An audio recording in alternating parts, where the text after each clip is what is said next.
और अभी तक बहुत सारी खबरें आपने देखी जो किसी संबंधित व्यक्ति से जुड़ी थी, संबंधित अधिकारी से जुड़ी थी, लेकिन एक खबर आगे जो ऐसी दिखाएंगे हम, वो सबसे जुड़ी है देश के हर व्यक्ति से, राज्य के हर व्यक्ति से, क्योंकि ये पेट्रोल और डीजल का मामला है।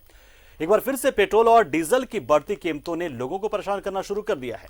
लॉकडाउन की शुरुआत से लेकर अब तक पेट्रोल की कीमतों में 16 रुपए तक की वृद्धि हो चुकी है। ये एक ऐसा वक्त था जब किसी ने पेट्रोल और डीजल की बढ़ती कीमतों पर चर्चा नहीं की, लेकिन इसका भार आम आदमी पर पड़ता चला गया। एक रिपोर्ट आपको दिखाते हैं। कोरोना काल में जब आम आदमी की जान पर आफत आई थी, तब तेल कंपनियां धीरे धीरे पेट्रोल और डीजल के दामों में बढ़ोतरी कर रही थी। सब कुछ चुपचाप चलता रहा। हालात ऐसे हो गए कि मार्च के महीने के बाद से नवंबर के अंत तक में पेट्रोल के दाम में 16 रुपए प्रति लीटर की बढ़ोतरी हुई है। लोग अपनी परेशानी तो कई बार बोलना नहीं चाहते, और बोलते भी हैं तो उनके सामने ऐसी लाचारी नजर आती है जिसका कोई उपाय नहीं। हर चीज का तो रेट बढ़ते ही जा रहा है। हर समय हर जगह में ही रेट बढ़ रहा है, और कमाई हम लोग का वहीं कहीं ही रह रहा है, तो प्रॉब्लम तो बहुत हो ही रही है।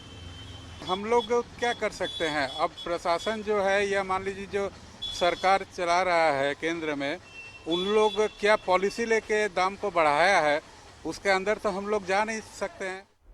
पेट्रोल पंप संचालक भी इस बात को मानते हैं। मार्च के महीने में पेट्रोल की कीमत 65 रुपए थी। पेट्रोल और डीजल की कंपनियां धीरे धीरे दाम ऐसे बढ़ाती गईं कि आम आदमी को इसकी भनक तक नहीं लग पाई। कभी 10 पैसे तो कभी 35 पैसे, कभी 70 तो कभी 80 पैसे।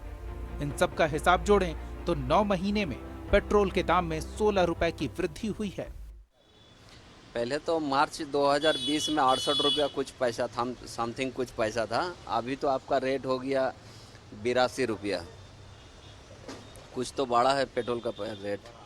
वो तो डेली अभी तो रेट चेंज हो रहा है, मतलब जिस टाइप का अंतर्राष्ट्रीय बाजार में जैसे आता है उस टाइप का रेट आता है। कभी 10 पैसा, कभी 20 पैसा, कभी 13 पैसा, ऐसे बढ़ते जाता है। इधर झारखंड बीजेपी प्रवक्ता पेट्रोल और डीजल के दामों में बढ़ोतरी को लेकर राज्य सरकार को ही संवेदनशील होने की नसीहत दे रहे हैं। उनका कहना है कि राज्य सरकार अगर अपने राज्य के नागरिकों के प्रति चिंतित है तो उन्हें वैट में कमी लानी चाहिए। देखिए, अंतर्राष्ट्रीय बाजार में क्रूड ऑयल का प्राइस जैसे फ्लक्चुएट करता है, उसी हिसाब से तेल की जो कीमतें हैं वो निर्धारित होती हैं। लेकिन राज्य सरकारों को भी अपना फर्ज निभाना चाहिए था। पहले हमारी सरकार ने 2.5 रुपये की छूट दे रखी थी झारखंड में। मौजूदा राज्य सरकार ने इसे न सिर्फ वापस लिया, बल्कि जो वैट में टैक्स परसेंटेज था पेट्रोल का, डीजल का, उसे बढ़ा दिया। तो ये राज्य सरकार भी अपने दायित्व से भाग रही है। पेट्रोल और डीजल के दामों में ये बढ़ोतरी कहां थमेगी, कहना मुश्किल है। कोरोना काल में जब तेल कंपनियां अपने प्रोडक्ट का दाम बढ़ाती रहीं, तो अब तो स्थिति संभलने की ओर है। गाड़ियों का आवागमन बढ़ रहा है और पेट्रोल डीजल की खपत बढ़ रही है। ऐसे में कीमतों में गिरावट की संभावना कम ही है।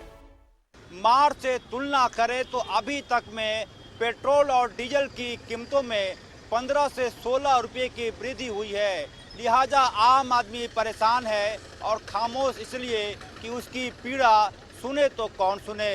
कैमरामैन अरविंद के साथ अजय लाल, न्यूज़ 11, रांची।